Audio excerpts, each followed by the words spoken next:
पिता आणि पुत्र आणि पवित्र आत्मा यांच्या नावे. Hallelujah, hallelujah, hallelujah.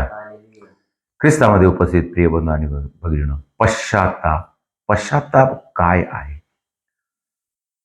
ख्रिस्ती नियमानुसार, कॅथलिक विश्वासानुसार प्रत्येकाने कमीत कमी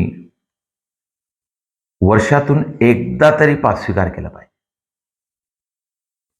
याचा अर्थ असा नाही का फक्त एकचदा पाप स्वीकार करायचा, तसं नाही. पुष्कळ लोकांनी त्याचं चुकीचं समजून घेतलेलं आहे. काही काही लोक म्हणतात एकदा केलं तरी झालं. म्हणजे हा नियम कशासाठी लावला का? कोणी कोणी असं समजतं का मी पाप केलोच नाही, मी पाप केलोच नाही, पाप केलोच नाही. जरी तुम्हाला पाप आढळले नाही तरी परंतु तुम्ही वर्षातून एकदा तरी नक्की पाप स्वीकार करा, आणि तेही पास्काच्या काळामध्ये नक्की करा.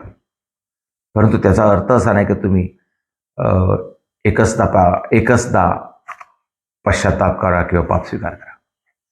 माणसाला पश्चाताप झाला पाहिजे, कारण माणूस प्रत्येक वेळेस पाप करत असतो. संत लोक म्हणतात, संतांचं असा अनुभव आहे, एक मनुष्य एका मिनिटामध्ये कमीत कमी 7 पाप करतो.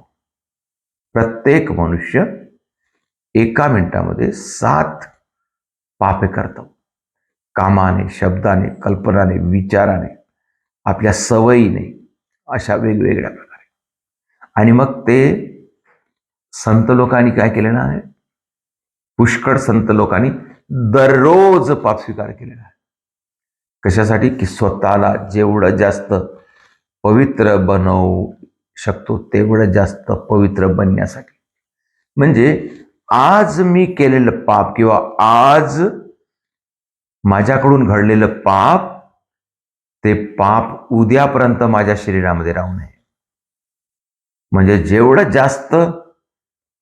जास्त वेळपर्यंत पाप माझ्या शरीरामध्ये राहते तेवढं जास्त ते पाप आम्हाला आध्यात्मिक रीतीने आम्हाला कमजोर करते.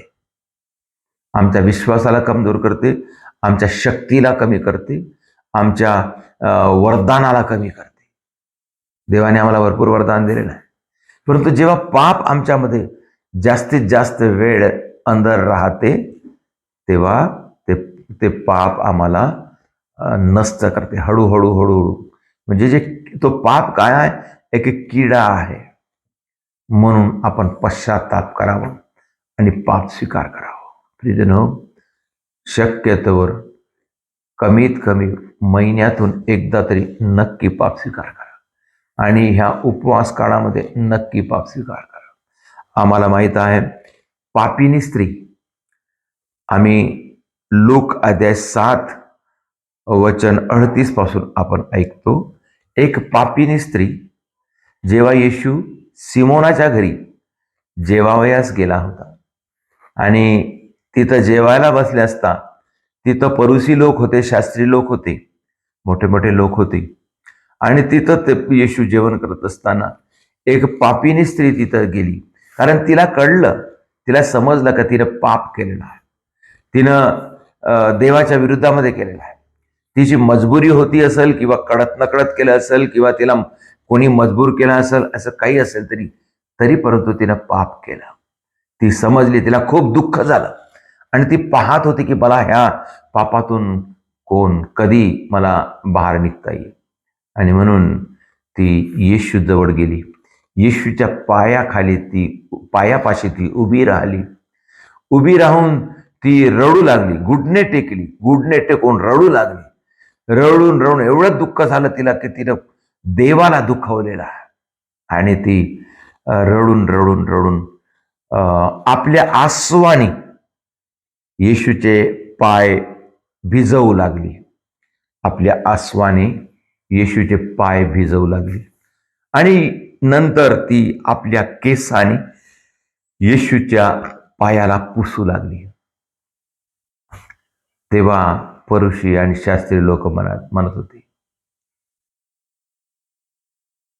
जर हा मनुष्य म्हणजे येशूला म्हणत आहे हा संदेष्टा असला तर तो ह्या बाईला स्पर्श करू दिला नसता, कारण ही बाई किती पापी आहे हे त्याला तो ओळखला असता.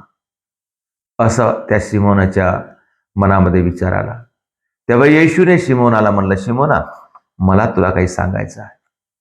आणि त्याने तेव्हा उदाहरण दिलं की जास्त जसं आपण एखाद्याचं कर्ज माफ करतो, ज्याचं जास्त कर्ज माफ केलं ते जास्त प्रेम करतो, त्याचप्रमाणे येशूने म्हटलं की हिचे पुष्कळ पाप क्षमा झालेले आहेत म्हणून तीन जास्त प्रेम करतात. आणि म्हणून येशूने म्हटलं का रोग्याला वैद्याची गरज असते, निरोग्याला नाही. त्याचप्रमाणे पापी लोकांचे तारण करण्यासाठी मी आलेला आहो आणि त्यांच्यासाठी मी प्राण देण्यासाठी आलेला. प्रियजनो, खरोखर प्रभू येशू आम्हाला पापापासून वाचवण्यासाठी आला. परंतु जोपर्यंत आपण पश्चाताप करून प्रभूच्या चरणाशी जात नाही तोपर्यंत प्रभू आम्हाला वाचवू शकत नाही. म्हणून प्रिय बंधू आणि भगिनींनो, आमचा आत्मा वाचवण्यासाठी, आम्हाला स्वर्गामध्ये जाण्यासाठी, आम्हाला अनंत जीवन मिळण्यासाठी आम्हाला पश्चाताप करणे, पाप स्वीकार करणे आणि पाप स्वीकार करून आपल्या आचरणाला बदलल्याशिवाय आम्हाला स्वर्गात जाता येत नाही. नीतिसूत्रे अध्याय 28 वचन 13 मध्ये आम्ही वाचतो. वचन सांगत आहे, जो आपले पाप कबूल करतो, पश्चाताप करतो, पाप स्वीकार करतो आणि तो सोडून देतो, त्याचे आयुष्य वाढते. आणि जो सोडून देत नाही त्याचं बरं होणार नाही, म्हणजेच त्याचा आत्म्याचा उद्धार होणार नाही. प्रियजनो, आपण विश्वास करूया. परमेश्वराने आम्हाला खूप मोठी संधी दिलेली आहे आणि त्यातल्या त्यात आपण या उपवास काळामध्ये आहोत. आपण विश्वास करूया, विश्वासाने प्रार्थना करूया, पश्चाताप करूया, शुद्ध बनूया आणि स्वर्गाची तयारी करूया.